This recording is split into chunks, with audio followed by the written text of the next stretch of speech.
Les jeux AA sont souvent très ambitieux et contre toute attente parce qu'il n'y a pas beaucoup d'argent investi en eux, ils ont aussi tendance à être un petit peu plus innovants que ce qu'on retrouve sur le marché habituel du jeu vidéo. Mais aussi, les jeux AA ont souvent une petite chose qui les empêche d'être aussi bons qu'ils pourraient l'être. Salut à tous, c'est Rumix, Carré Musique.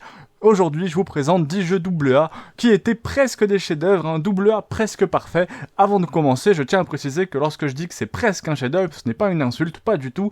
Ce n'est pas non plus un faible éloge. Je ne condamne aucun de ces jeux qui sont tous vraiment magnifiques, remarquables. Dans la plupart des cas, je les préfère aux jeux AAA. Je veux que ça soit clair, notamment dans le test, il y a quelques-uns de mes jeux préférés dans cette vidéo. Donc c'est vraiment des jeux que j'adore. Ils sont peut-être juste au point où le développeur est sur le point d'atteindre son apogée, comme par exemple avec le jeu Lies of P. En tout cas, je vous laisse savourer cette vidéo et on commence tout de suite avec le 10e jeu, qui n'est autre que Sifu. Tu te réveilles et ton père est mort. Tes ennemis sont nombreux, ton seul héritage, une mystérieuse amulette et une soif de vengeance, et là tu te dis je vais tous les exploser, sauf que tu vas te faire rouler dessus encore et encore jusqu'à avoir mal aux doigts.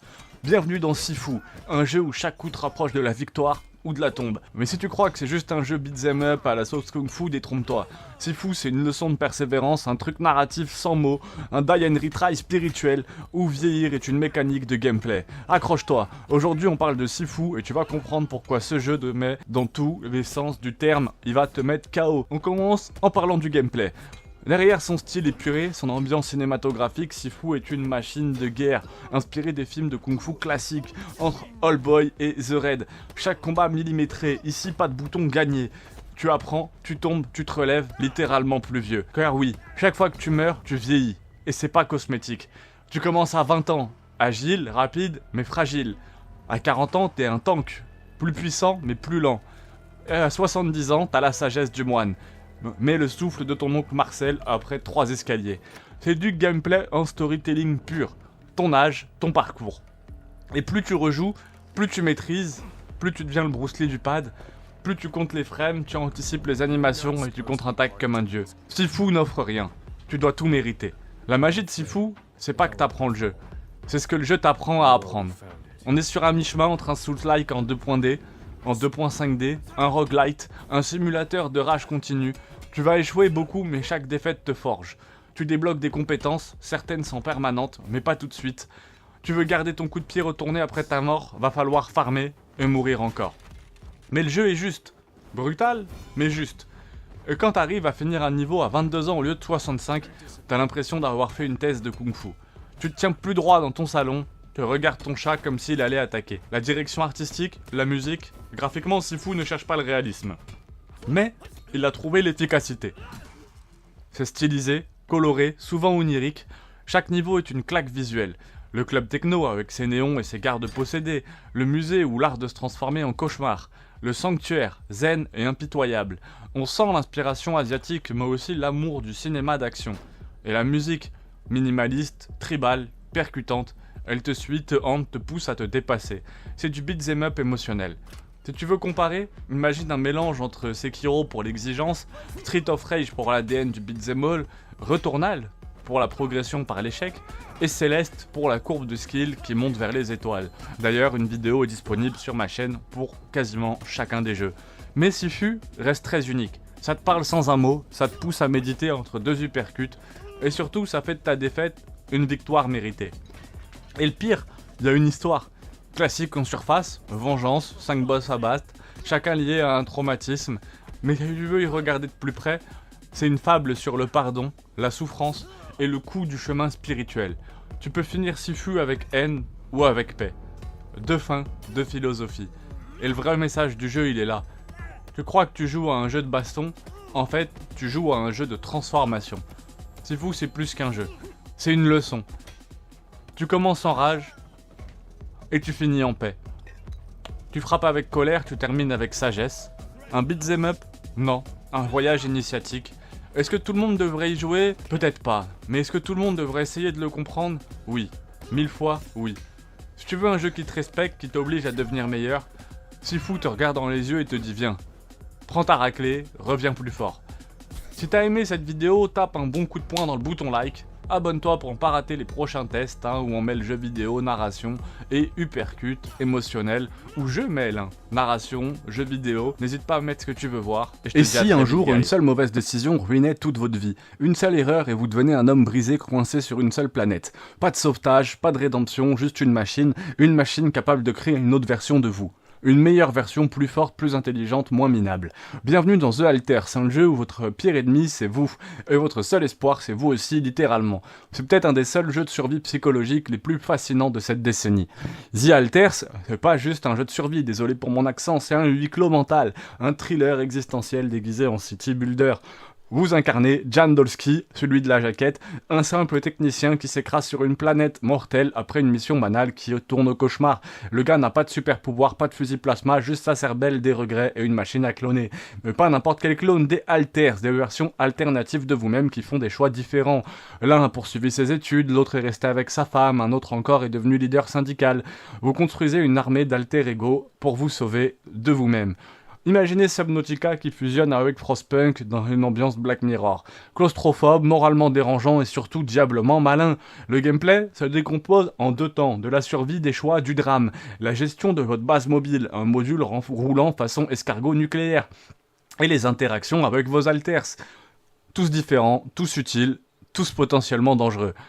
Vous devez fabriquer des modules pour cultiver, réparer, produire de l'énergie. Jusque-là, Rimworld ou The War is Mine. Easy. Mais tout prend une tournure tragique quand vos alters commencent à penser par eux-mêmes. Un alter refuse de bosser avec vous. Très compliqué, comment gérer ça? Un autre remet en question vos décisions, certains tombent en dépression, et vous au milieu, vous n'êtes plus le joueur tout-puissant. Vous êtes juste le type qui a foiré sa vie et qui essaye de survivre à travers des versions de lui qui ont peut-être un peu mieux réussi. Mécaniquement, le jeu est solide. Construction, priorisation, gestion du stress, dialogue à choix multiples, mais c'est la dimension humaine, narrative, philosophique qui transforme l'expérience. Le choc émotionnel. Chaque alter est un miroir. Et si? Et plus vous avancez, plus la question devient oppressante. Ai-je fait les bons choix? Et si je suis la pire version de moi-même? C'est là que le jeu vous frappe. Pas avec des jumpscares, pas avec des boss clignotants. Non. Avec une ligne de dialogue, une conversation au coin du feu, un alter qui vous regarde et qui dit « Tu sais, moi, j'ai réussi, j'ai fondé une famille, et toi, t'as tout gâché. » Bam, plus violent qu'une attaque de xénomorphe. La technique, l'atmosphère, visuellement, sobre mais maîtrisée. Une DA industrielle, crade, qui rappelle The Invincible ou Soma, d'ailleurs allez voir mon test sur Soma. Les animations faciales sont bonnes sans être parfaites. Mais la mise en scène compense largement le sound design, Chef Kiss. Chaque souffle de vent ou de grincement métallique renforce la solitude. Et les doubleurs anglais donnent une vraie profondeur aux alters. Et à qui s'adresse le jeu? Si t'as kiffé Outer Wilds, Death Stranding ou encore Disco Elysium, fonce. Même quand un jeu te fait cogiter à 3h du mat en te demandant si c'était une erreur d'aiguillage cosmique, ce jeu est vraiment fait pour toi. Mais si tu veux juste looter des flingues et taper des mobs, non, c'était pas Returnal, va jouer à Crysis dans ce cas-là. Crysis, excellent jeu, allez voir aussi mon test dessus, le test sur Soma, normalement si vous êtes là pour tous les AA, ça arrive juste après. The Alters, c'est pas un jeu parfait, c'est un jeu nécessaire, une expérience aussi oppressante qu'introspective. Un récit de solitude, de regret, de résilience porté par un gameplay surprenant et une narration rarement vue dans un jeu de gestion. En fait, c'est pas un jeu que vous finissez, c'est un jeu qui vous suit. Et vous, quelle version de vous-même mérite de vous suivre? Si cette vidéo t'a retourné le cerveau, pense à liker, t'abonner, surtout dis-moi en commentaire quel alter voudrais-tu rencontrer. Et surtout, est-ce que t'es sûr d'être la meilleure version de toi-même? Tu te réveilles dans une station sous-marine, seul, paumé et surtout, plus vraiment humain. Tu t'approches d'un miroir et là, surprise, t'es plus un mec avec des organes. T'es une putain de boîte de conserve avec un peu de cervelle au fond. Bravo, tu joues à Soma, le jeu qui te fait flipper, réfléchir et qui te fout une claque existentielle en pleine tronche. Mais est-ce que c'est un chef-d'œuvre narratif ou juste un simulateur de cauchemar technologique pour philosophes sous l'exomile? Bah le gameplay à la première personne sans les punchlines. Soma, c'est pas vraiment un jeu d'action. Pas de flingue, pas de combo de stylé, pas d'arme principale. C'est ta capacité à flipper en silence. C'est de l'horreur psychologique pure, avec un gameplay proche d'un Amnesia, mais sans les jumpscares à 2 balles. Tu explores Pathos 2, une station sous-marine délabrée, peuplée de créatures robotiques bien dégueulasses, de portes qui grincent et de vérités qui vont lentement te bouffer le cerveau. Tu cours, tu te caches, tu pries, tu lis des emails, beaucoup d'emails. Mais chaque message est un bout de pulse. Et là, t'es vraiment accro. L'histoire, je pense, donc je suis. Soma, c'est le Black Mirror du jeu vidéo. On y parle d'âme, de conscience, d'identité de l'IA, de mort, de copie numérique. Oui, c'est un jeu qui peut te traumatiser, mais intellectuellement. Tu incarnes Simon, un mec lambda, qui se fait scanner le cerveau après un accident, et qui se réveille 100 ans plus tard, dans une station infestée de machines conscientes. Et là tu piges que t'es qu'une copie numérique de toi-même, enfermée dans un corps cybernétique, et que cette copie pense être toi. C'est vertigineux et c'est beau. Les comparaisons, on est un peu entre BioShock et 2001, l'Odyssée de l'espace. Soma, c'est ce qui se passe si tu prends le monde de BioShock, que tu retires les armes, que tu ajoutes des philos, et de la philo, et que tu t'ambiances à la System Shock. Lent, contemplatif, stressant, mais jamais gratuit. Contrairement à d'autres jeux d'horreur qui crient bouh pour combler le vide, Soma murmure. Et ça fait 10 fois plus mal. Objectivement, c'est un jeu à part. Soma n'est pas pour tout le monde. Si tu veux du shoot, de la baston ou des lootbox, passe ton chemin. Mais si t'aimes les expériences profondes, marquantes, qui te hantent des jours après, ce jeu est une claque monumentale. Franchement, Soma c'est pas juste un jeu vidéo, c'est vraiment une expérience sensorielle, intellectuelle, un truc qui te hante, qui te retourne, qui t'élève. Rarement un jeu n'aura réussi à te faire ressentir autant l'angoisse d'être conscient, sans corps, sans avenir, sans espoir. Ça c'est beau, c'est déprimant, mais c'est du pur génie. Est-ce que t'as déjà joué à Soma? Est-ce que t'as déjà été traumatisé aussi? Dis-le moi dans les commentaires et je peux te conseiller d'aller voir la vidéo d'Hunter Gaming qui en parle, qui est très intéressante dessus. C'est lui d'ailleurs qui m'a donné envie de réaliser cette vidéo. Si t'as aimé ce genre de vidéo, tu peux balancer un like, un abonnement et prépare-toi. On n'a pas fini de plonger dans le pire de l'humanité et de sa technologie. Tu peux aussi mettre le prochain jeu que tu souhaites voir en commentaire si je l'ai pas déjà fait puisque j'ai fait une bonne partie. Imaginez un monde où les dieux existent, où ils vous parlent, où l'un d'eux a décidé de se réincarner dans un colosse géant qui écrase des temples, marche sur des civilisations entières et vous vole votre âme au passage. Et bah devinez quoi, 20 niveaux, un bateau, une équipe de pirates philosophes pour l'arrêter. Bienvenue dans Pyre of Eternity 2 Dead Fire, le seul jeu où vous pouvez dire « Excusez-moi, je dois aller remettre à sa place un dieu géant » pendant que mon prêtre drague un squelette immortel. Partiens, l'univers, trop riche pour ton cerveau. Est-ce que vous avez raté le premier Pyre of Eternity? Eh bah c'est pas grave, on va résumer. Vous êtes un Watcher, un être capable de voir des armes et d'écouter des âmes, et d'écouter les regrets d'un forgeron mort depuis 3000 ans. C'est comme être psy, nécromancien, enquêteur et héros en même temps. Dans Deadfire, vous poursuivez un dieu ressuscité et Otas qui a décidé que les humains ne méritaient plus leurs âmes, rien que ça, et pendant que lui fait du tourisme destructeur à travers l'archipel du Deadfire, vous montez un putain de navire custom. Pas de blague, Pyre 2 c'est Divinity Original Sin plus Mass Effect plus Skull and Bones, saupoudrer le tout d'une sauce Tolkien sous LSD. Le gameplay c'est l'art de gérer le chaos, et en ce moment, la canicule. Combat en temps réel avec pause, tour par tour optionnel, tactique, RPG, dialogue à choix multiples, et bah c'est tout ça le gameplay. Et plus encore. Si tu veux résoudre une guerre entre tribus marines par la diplomatie, tu peux. Si tu préfères lancer une météorite magique au milieu, tu peux. Si tu veux trahir tout le monde et devenir un tyran pirate, bien sûr que tu peux. Et le plus fou, chaque choix reste gravé. Le monde se souvient, les personnages s'adaptent et ça change la fin. Même ton équipe a un cerveau, ils te jugent, ils se disputent, ils t'aiment. Tu passes plus de temps à calmer les tensions entre ton paladin antisocial et ton druide anarchiste qu'à tuer des démons. Et c'est ça qui est vraiment beau. Le navire, c'est un simulateur de piraterie philosophique. T'as un bateau, tu le renommes, tu l'armes, tu choisis ton équipage, mais tu dois aussi gérer leurs rations, leur salaire, leur humeur, et d'éventuels coups de gueule. C'est Frostpunk, mais en mer, avec des sorts et des discussions métaphysiques sur l'âme humaine. Et oui, tu peux affronter d'autres navires en combat tactique, par exemple à la Sid Meier's Pirate, ou aborder façon RPG avec jet de dés, gestion de positionnement, explosion d'organes à la chaîne. Partie 4, c'est l'histoire, l'écriture, c'est du lourd, mais c'est du bon. L'écriture de Deadfire, c'est Tolkien version 18, avec réflexion sur la religion, liberté, pouvoir, mortalité, des choix de dialogue parfois si profonds qu'on se demande si quelqu'un a vraiment fait un master en philosophie dans l'équipe. Et les quêtes secondaires, elles sont meilleures que la campagne principale de la plupart des triple AAA. D'ailleurs, vous êtes là pour découvrir plein de jeux AA. Tu peux rencontrer un fantôme qui veut ressusciter sa femme en sacrifiant des villages, un robot animé par les souvenirs d'un peuple disparu, un poulpe cosmique qui te demande si le libre arbitre existe. C'est pas un jeu, c'est un livre vivant de 2000 pages où tu choisis la fin.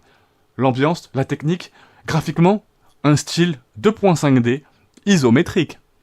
Somptueux, fait à la main. C'est pas du photoréalisme, mais c'est un tableau vivant. Les îles sont toutes différentes, vibrantes, les donjons sont des labyrinthes, les effets de sort explosent à l'écran. Côté musique, la BO est une pure merveille. Tu vas entendre des chœurs mystiques, des percussions tribales, des cordes tragiques, tout ça pendant que tu te fais poignarder par un pirate cannibale. Un jeu injustement oublié. Et là, tu te dis, ce jeu a l'air génial, j'ai qu'une envie, c'est d'y jouer, je vais acheter Pyre of Eternity 2. Alors, pourquoi personne ne parle de ce jeu? Parce que PR of Eternity 2 est sorti en même temps que God of War, Red Dead 2 et Fortnite saison 42. Mais aujourd'hui, il est dispo, stable, patché, complet, jouable sur Steam Deck, avec tous les DLC, et il n'a pas pris une ride. C'est pas juste un RPG, c'est une œuvre d'art interactive où chaque partie est une nouvelle légende. Et j'ai vraiment très hâte d'essayer ce jeu, ça fait partie des rares jeux que j'ai pas testé et que je vous parle sur cette chaîne, parce que j'ai testé une bonne partie des jeux de cette chaîne. Mais ouais, j'ai très hâte de l'essayer. J'espère que cette vidéo vous plaît. N'hésitez pas à essayer cette œuvre d'art interactive où chaque partie est une nouvelle légende. Et si vous cherchez un jeu où vous avez vraiment du pouvoir, où chaque choix résonne dans l'univers, chaque quête est un dilemme moral emballé dans une épopée pirate, PR of Eternity 2, Deadfire sera votre Graal. Dis-moi dans les commentaires quel dieu tu suivrais dans le Deadfire, ou est-ce que tu préfères voler? T'as déjà eu cette sensation, te réveiller dans une forêt, t'approcher d'un feu de camp et entendre « Fais vite, tu vas mourir dans 22 minutes », c'est pas un cauchemar, c'est Outer Wilds, un jeu qui t'enferme dans une boucle temporelle cosmique, te balance dans l'espace, sans objectif et te dit « Débrouille-toi ». Et contre toute attente, c'est peut-être le meilleur jeu de tous les temps. Vous avez sans doute vu la vidéo de The Great Review, 22 minutes pour comprendre l'univers. Si vous ne l'avez pas vu, regardez ma vidéo, puis allez voir la scène directement. Je pense qu'à moins que vous viviez vraiment dans une grotte, vous connaissiez Outer Wilds, mais on va quand même parler un petit peu de ce jeu magnifique avec juste les quelques notes de musique, le ta-na-na-na-na-na, qui vraiment va vous rester dans la tête, donc allez voir la magnifique vidéo de The Great Review. Partie 1, c'est un jeu qui t'explique rien, et c'est ça qui est génial. En fait, il n'y a pas de quête principale, il n'y a pas de tuto, il n'y a pas de carte objective. Juste une navette en bois, un système solaire qui meurt toutes les 22 minutes, un flash solaire arrive, t'as pas de niveau à monter, t'as pas de pouvoir.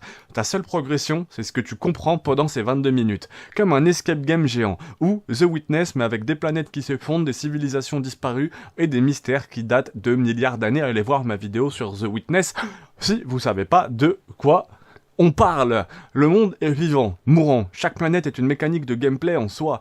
Planète sableuse qui se vide comme un sablier et te révèle un ancien temple. Mais seulement après 15 minutes. Donc tu peux faire que 7 minutes dedans et faut attendre les 15 premières minutes pour pouvoir découvrir ce qu'il y a dans la planète sableuse. La comète où tu peux y atterrir mais qui fond au fur et à mesure qu'elle se rapproche du soleil.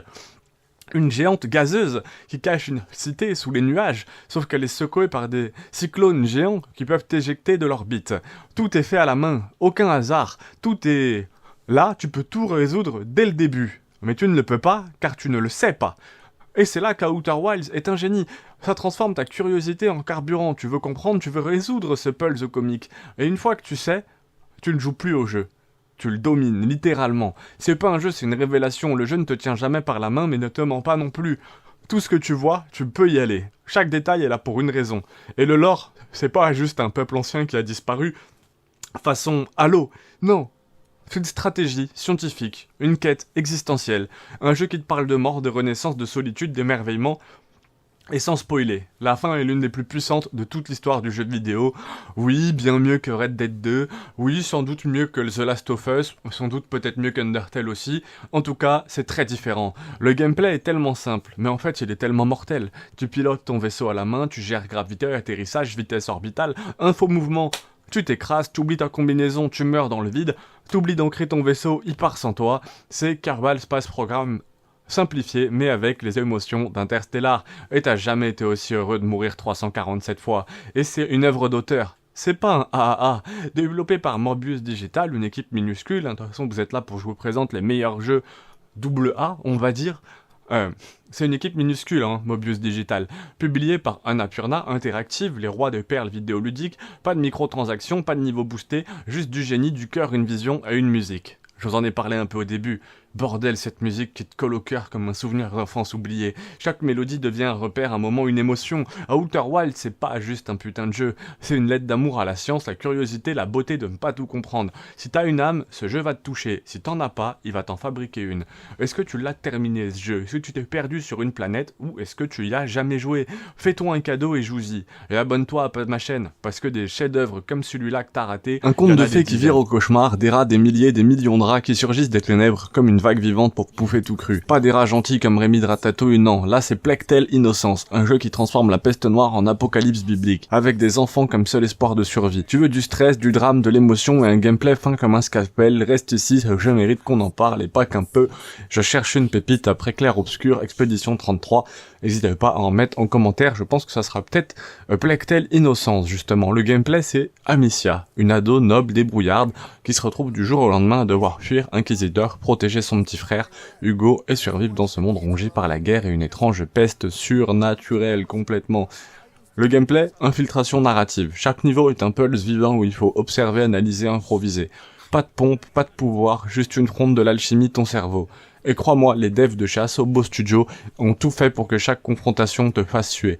C'est un peu un The Last of Us version Moyen-Âge, avec des mécaniques bien à lui, lumière contre ténèbres, feu contre rat, silence contre hurlement. Mais là où le jeu décolle vraiment, c'est dans son histoire. A Plague Tale Innocence, c'est une épopée tragique sur un fond de peste noire et de fanatisme religieux. Le lien entre Amicia et Hugo n'est pas juste un blabla fraternel, c'est le moteur du jeu. Et Hugo, son boy, son mal, devient une clé narrative majeure. Je vais pas te spoiler, mais c'est très puissant. On est sur un mélange entre Dark Souls pour la noirceur, The Road pour la survie familiale, et Dishonored, que j'adore Dishonored, pour l'univers crade, mais extrêmement stylisé. Et parlons des vraies stars du jeu, il s'agit des rats. Ces saloperies modélisées par milliers, et c'est pas un détail technique, c'est une mécanique du jeu à part entière. Si t'as une peur viscérale de ce qui grouille dans le noir, ce jeu va te ruiner. Ils sont vivants, réactifs, intelligents, ils fuient la lumière, t'encerclent dans l'ombre, dévorent tout ce qui bouge. C'est limite une IA de nuit. À ce niveau-là, c'est de l'orfèvrerie morbide. Graphiquement, pour un jeu AA, c'est une claque. Éclairage, décor, visage, cinéma en jeu vidéo. Chaque lieu raconte une histoire, quelque chose. Une église saccagée, un champ de bataille infesté de rats, une ville en quarantaine. La bande-son, discrète, angoissante, sublime, à la limite du sacré. T'as l'impression que le jeu a été peint, pas du tout codé. Et A Plague Tale Innocence, c'est pas juste un jeu. C'est un voyage émotionnel. On passe de la fuite paniquée à la découverte émerveillée, puis à l'horreur la plus crue, et tout ça avec un rythme maîtrisé, sans fioritures, sans système de loot à la con ou de choix moraux artificiels. Il t'attrape par les tripes et il ne te lâche qu'à la fin. Et même là, tu repenses aux scènes, au dialogue, au silence. En conclusion, si tu veux un jeu qui ose raconter une histoire, sans tomber dans les clichés, qui transforme un duo de gamins en héros inoubliables, qui te colle des frissons en allumant une torche, alors joue à A Plague Tale Innocence. C'est pas une simple surprise, c'est un futur classique. Et spoiler, sa suite, Requiem, ne fait que confirmer le talent de ce studio. Note finale, on va mettre des petites notes. Graphisme 9 sur 10, gameplay 8, émotion 10, rat 1000 sur 10. Si cette vidéo t'a donné envie de te lancer dans la peste, abonne-toi, like, balance un commentaire avec ta scène préférée du jeu.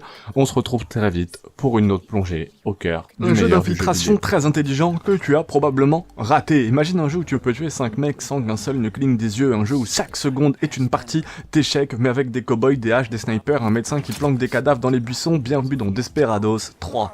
L'un des jeux d'infiltration les plus malins, fun et injustement oubliés de notre génération. C'est un western tactique qui défonce en fait. Desperados 3, c'est pas Red Dead. T'as pas de monde ouvert, pas de chasse à l'élan, pas de poker, chaque mission est un pulse, chaque garde est une pièce, chaque mouvement doit être calculé à la milliseconde près. Tu diriges 5 personnages, chacun avec des talents.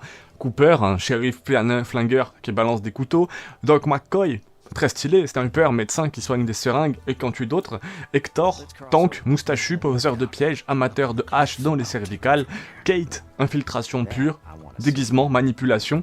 Et Isabelle, vaudou OP, contrôle mental, double kill, magique, sans deck. Et le tout en temps réel avec pause tactique. C'est commando mais sexy, c'est shadow tactique mais avec du sky, c'est XCOM, sans les 95% qui ratent. Vraiment, du cerveau, pas du bruit. Pas question ici de rusher comme un teubé. Une alarme, mission complètement foutue. Une trace de sang, mission complètement foutue, nom de Dieu. Un cadavre mal planqué, hello amigos, mission complètement foutue. Par contre, même si c'est dur, quand tu réussis, c'est orgasmique, tu synchronises 4 éliminations parfaites, tu caches les corps et personne ne capte.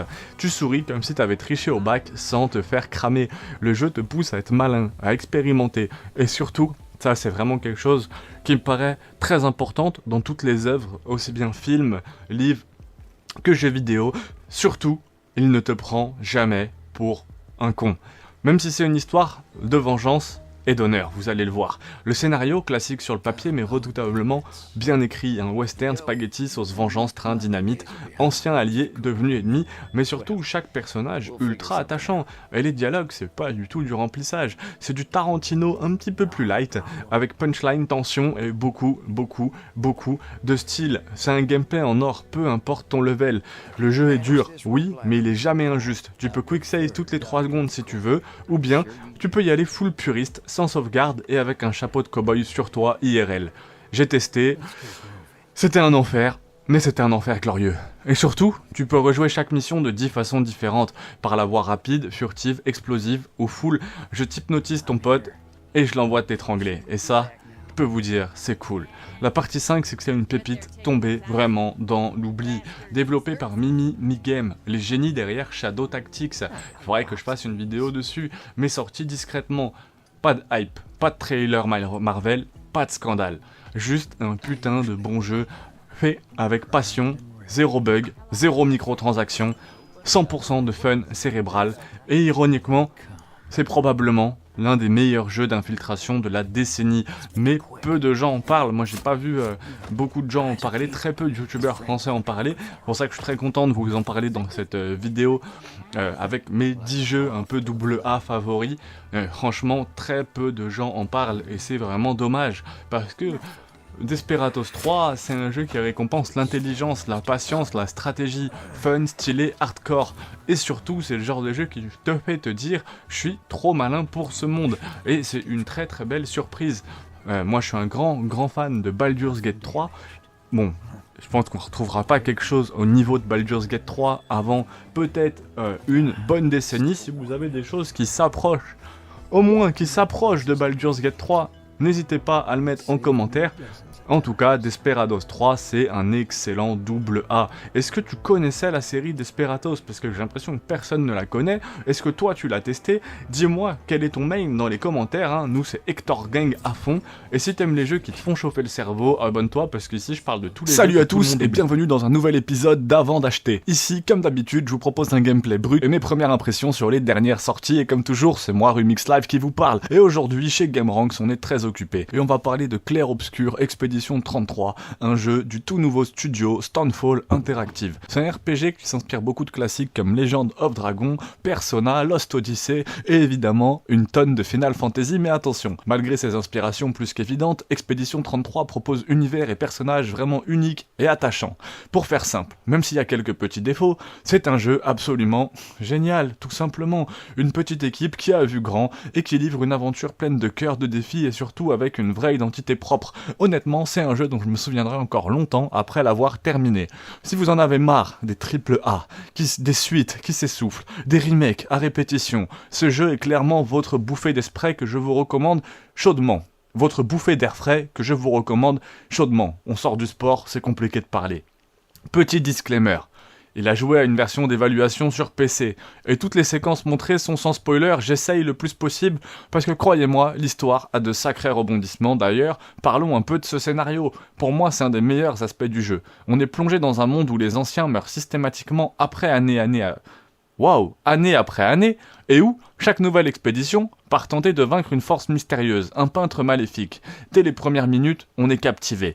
Vivre dans un monde sans anciens, se demander si on doit avoir des enfants, rejoindre une expédition, jouer à l'échec, vouer à l'échec. Le jeu propose toutes ces questions avec une mise en scène hyper soignée, des performances d'acteurs incroyables, Andy Serkis, Jennifer English, la voix de Shadow Heart dans Baldur's Gate 3, et Charlie Cox, notre Matt Murdock préféré, et Ben Start. Le gameplay aussi. L'histoire est top, oui, mais c'est un jeu vidéo. Il vous emmène très vite dans toutes sortes d'endroits magiques. Cavernes cristallisées, villes sous-marines englouties, forêts enchantées et même un village peuplé de petits êtres peintres. Le ton est parfait. Sérieux quand il faut, drôle quand il faut, juste ce qu'il faut, sans être lourd. Côté gameplay, c'est du combat au tour par tour, avec une vraie dynamique. Pendant les combats, vous pouvez équiper ou parer les attaques ennemies avec un bon timing pour renverser la situation, mais attention, la difficulté en normal, les timings sont très serrés, surtout contre les boss. Globalement, c'est plus exigeant que ce à quoi je m'attendais, et mes réflexes n'aident pas. Mais si vous aimez le challenge, vous allez adorer. Chaque personnage a ses propres mécaniques, d'autres jouent avec des cartes d'éléments, ou laissent des marques élémentaires sur les ennemis. Et c'est vrai que ça, au tour par tour, à part dans Mario et Luigi, c'est pas un truc qu'on a beaucoup vu, hein. Le gameplay, très simple, mais très profond à maîtriser. Facile à apprendre, compliqué à maîtriser. Franchement, le jeu a fait un super boulot, en introduisant toutes ces nouvelles mécaniques progressivement, sans jamais vous submerger. Niveau exploration, plein de contenus annexes, des sous-boss optionnels, des trésors cachés, des chemins secrets. Rien ne fait remplissage, que du vrai contenu. Par contre, la plateforme est franchement ratée. Les sauts sont mous, les rebords sont capricieux, et c'est vraiment juste frustrant. Et pour rien arranger, il n'y a pas vraiment de cartes dans les zones, ce qui peut rendre l'exploration un petit peu galère. Techniquement, quelques bégaiements, ici et là, merci l'Unreal Engine, mais rien de catastrophique. Le jeu tourne globalement très bien. Pas de crash à signaler particulièrement. Environ 30 à 40 heures pour le finir selon votre façon de jouer. En plus, si vous voulez tout explorer, il y a aussi un nouveau Game Plus, donc une très belle durée de vie, un peu inférieure à notre Baldur's Gate bien aimé où c'est plus de 100 heures, mais bon. Et la musique, oh là là, certainement une des meilleures bandes-son que j'ai entendues depuis longtemps. Thème principal, certains morceaux inspirés par la culture française, qui sont incroyables, ça vient de chez nous. Je me surprends encore à les fredonner. Alors oui, j'ai adoré ce jeu. C'est une nouvelle licence, pleine de fraîcheur, sans microtransactions, sans excès, et au prix honnête de 50 $. En tant que joueur, c'est exactement ce que je veux voir aujourd'hui. Voici mon avis sur Clair Obscur Expédition 33. Comme toujours, je vous donne mes impressions, points forts, points faibles. Maintenant, j'aimerais avoir votre avis en commentaire. Est-ce que vous l'attendiez? Est-ce que vous l'avez acheté? Ou est-ce que vous découvrez complètement ce jeu avec ma chaîne? Parlez-en dans les commentaires. Si vous avez d'autres questions, vous pouvez me retrouver sur tous les réseaux sociaux, Rumix Life. Merci d'avoir regardé. Laissez un petit like si cette vidéo vous a aidé. À très vite pour une prochaine vidéo. Surtout, laissez couler l'encre. Vous l'avez reconnu, c'est bien inspiré du Before Your Buy de GameRanks, qui est très important.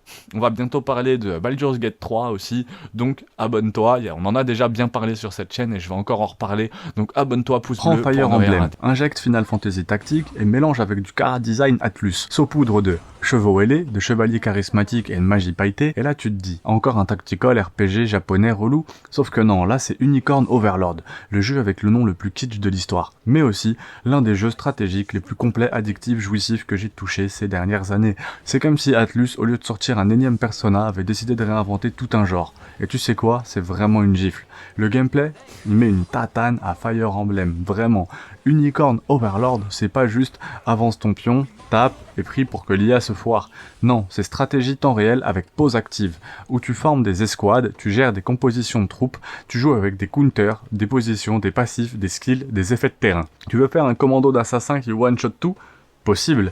Une escouade de tanks ultra résistants pour tenir une route pendant 20 minutes, c'est fait.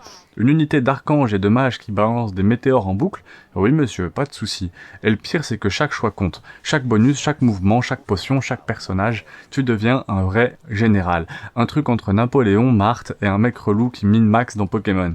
Vraiment, ce monde est immense, libre, est terriblement addictif. Pas de menu statique comme dans les vieux Final Fantasy Tactics ou les autres jeux tactiques. Non, t'explores une carte en semi-open world. Tu libères des villes, tu recrutes des rebelles, tu construis des routes commerciales, tu commandes des armées, tu gères des ressources. C'est Advance Wars qui rencontre Zelda Link to the Past. Beau, fluide, ça donne tellement envie de tout débloquer. Et ce qui est ouf, c'est que tu choisis ton rythme. Si tu veux faire toutes les quêtes annexes, y a pas de souci. Si tu veux juste l'histoire, tu peux. Et si tu veux juste grinder comme un cochon pour recruter tous les persos, tout est possible sans jamais forcer. L'histoire en plus, parlons-en.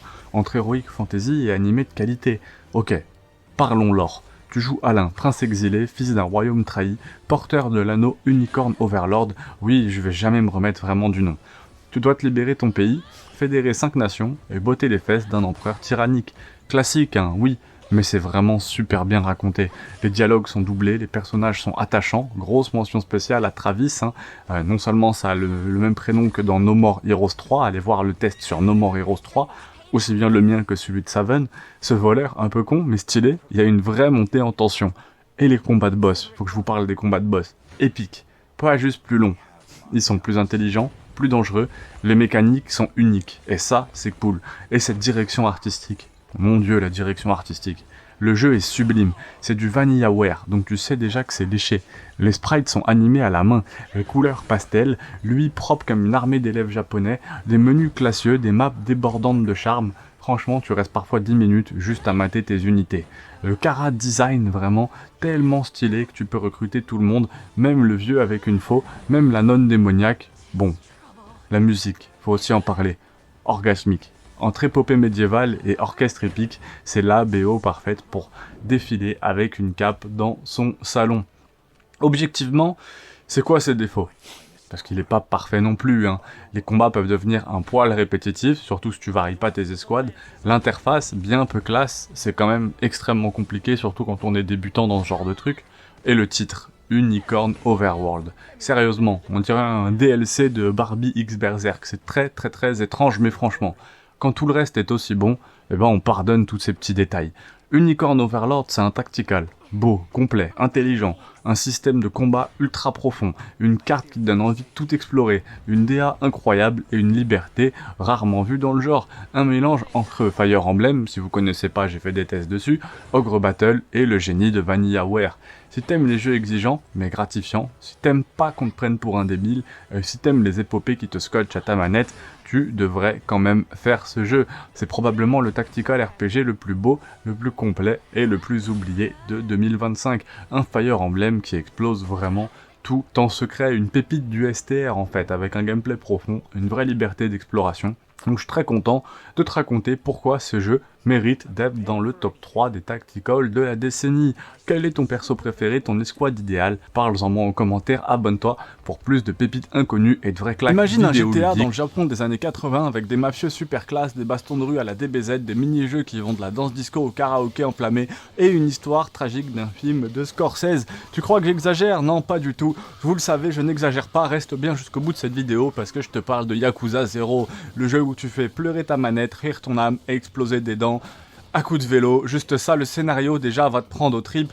Yakuza 0, c'est le préquel ultime de cette série. Tu suis Kiryu Kazuma, jeune recrue sans tatouage, encore naïf, plongé dans une affaire d'assassinat qui pourrait bien briser le fragile équilibre de toute la pègre japonaise justement. Et de l'autre côté, Majima Goro, patron de cabaret devenu paria, condamné à la vie de chien, qui rêve de retrouver son honneur. Deux personnages, de stratégie, de trajectoire, de tragédie qui explosent dans une fresque épique où chaque mission te rapproche un peu plus de l'enfer. Et ce qui est fou, c'est que ça marche, hein. Tu ris, tu pleures, tu t'attaches, le jeu te fait passer justement de John Wick à un épisode de Friends en 30 secondes et tu vas en demander. J'avais adoré déjà Yakuza Like a Dragon, et la version Like a Dragon Hawaii a l'air vraiment incroyable. Il y a un épisode de chez Shounet dessus. Si vous voulez que je fasse une vidéo également, il suffit de mettre un petit commentaire, un très très gros double A avec un gameplay qui tape très fort. Yakuza 0, c'est pas juste un beat'em up, c'est le plus fun. Double A, hein. C'est le plus fun des simulateurs de baston urbaine. Tu joues en temps réel, des styles de combat variés, tu peux passer du style rapide au brawler à main nue. Majima, lui, peut littéralement te détruire en breakdance kung-fu, et je n'invente rien, c'est vraiment le nom. Et quand t'as accumulé suffisamment d'énergie, bam, finish move, débile, violent, jouissif, tu plantes des fourchettes dans des mains, tu exploses des dos contre des parcs-mètres, tu balances un type contre une voiture en flammes, et tout ça c'est vraiment rien. Tu peux aussi t'entraîner dans des salles de gym, améliorer tes arbres de talent, vraiment, parce qu'on a un petit côté RPG très stylé, ou affronter des boss aussi fous que charismatiques, et ça c'est vraiment cool. Et il y a aussi, si vous connaissez un petit peu la série Yakuza, vous savez qu'un des trucs qui a fait un peu la renommée de la série, c'est les mini-jeux, un jeu dans le jeu. Et là, on touche à la folie pure. Entre deux missions complètement sanglantes, tu peux aller danser dans une discothèque avec des QTE sur de la synthwave japonaise, jouer au bowling contre une poule, participer à des courses de petites voitures motorisées, gérer un cabaret comme si t'étais en école de commerce, défier des businessmen SM dans des concours d'insultes. Tu crois que j'invente? Va jouer. Yakuza 0, c'est une lettre d'amour à la culture japonaise et au n'importe quoi de qualité supérieure. Kamurocho, c'est vraiment un personnage vivant. Hein, c'est le nom du quartier. Le quartier de Kamurocho, Faux Shinjuku, est plus vivant que 90% des mondes ouverts modernes, très facilement. Pas besoin de ce gigantisme. Ce quartier est dense, cohérent, plein de vie et de secrets. Tu croises des clochards philosophes, des hommes crapauds, des hommes d'affaires en costard qui vendent des VHS douteuses, des enfants qui ont besoin de toi pour sortir d'un trafic de Tamagotchi, et chaque ruelle est une histoire. Entre drame et absurde. Et c'est ça Yakuza 0, un contraste permanent. Tu passes d'une intrigue mafieuse pesante à un concours de danse contre un clown déguisé en Michael Jackson. Et c'est pas du grand écart vraiment mal foutu. C'est maîtrisé, assumé, orchestré à la perfection. C'est ce mélange qui rend ce jeu unique, mémorable, culte. Techniquement en plus, il est vraiment lourd. Remaster HD sur PC, PS5 Série X, très très propre. Texture HD, 60 FPS constant, cinématique sublime et cette BO, mon dieu cette BO, cette guitare électrique, cette nappe jazzy, ce rock énervé, si tu veux une OST dans ta vie, franchement fonce. Objectivement, c'est un jeu important. Yakuza 0, c'est pas juste un bon jeu. C'est un point d'entrée parfait pour une série culte. Avant lui, Yakuza était une niche, après lui, c'est devenu une licence culte, une référence, une saga de cœur pour beaucoup de joueurs comme moi. Vraiment, en conclusion, Yakuza 0, c'est un scénario de fou, des combats stylés, une DA marquée, des mini-jeux what the fuck, un Japon des années 80 criant de vérité et des personnages les plus stylés du jeu vidéo. Si t'as jamais touché à un Yakuza, commence par celui-là. Tu vas tomber amoureux très très vite. Yakuza 0, c'est le chef-d'œuvre que personne n'avait vu venir, c'est un jeu qui t'apprend la rue, l'honneur, c'est un 100 fois plus stylé que certains GTA. Franchement, Yakuza 0, c'est le cocktail parfait entre baston de rue brutal, storytelling mafieux intense, mini-jeu complètement délirant. Tu crois que GTA est un jeu libre? Attends de gérer un cabaret entre deux homicides. Cette vidéo, on a exploré ce petit bijou culte ensemble, comme il le mérite, avec passion, humour, analyse. Préparez-vous à découvrir ce Japon des années 80 comme vous ne l'avez jamais vu. Abonne-toi pour plus de pépites, de classiques, de chefs-d'œuvre oubliés. Mets ton style de combat préféré en commentaire, Majima ou Kiryu, dis-le nous en commentaire, ça ferait super plaisir. Enfin, dis-le moi parce que je fais tout seul. Abonne-toi, pouce bleu et à très vite.